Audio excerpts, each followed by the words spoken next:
Little birds. That's what we're going to talk about today on Strength for Today, Monday, May the 12th. Psalms 122 verse 1 says, "And I was glad when they said unto me, let me go to the house of the Lord." And Psalms 26:8, "Lord, I have loved the habitation of thy house and the place where thy honor dwelleth."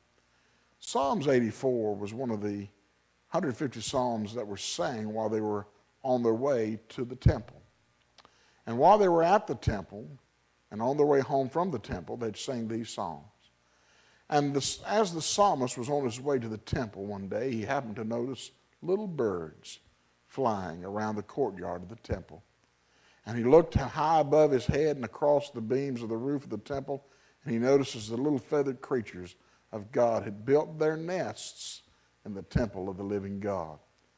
He thinks in his mind that these little feathered creatures have found a home, not just any home, a safe resting place in the house of God.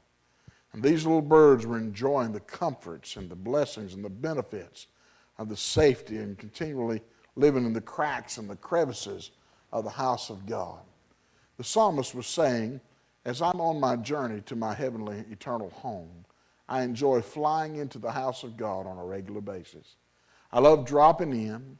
I love sitting and enjoying the comforts and the blessings and the benefits of being in the house of God. And that's true. I love coming to church, seeing smiling faces.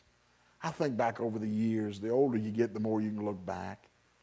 And I remember little mama coming to church and walking in with her walker and smiling, dancing down the aisle. I remember old David Hobson coming in with his cane and sitting in the pew and waving at me as I'm walking up on stage.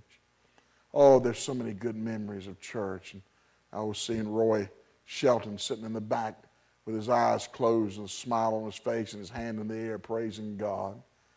Boy, those were the things that would bring blessings to me. And seeing people now come to church every Sunday, seeing little fellows and those with special needs come sitting on the front row.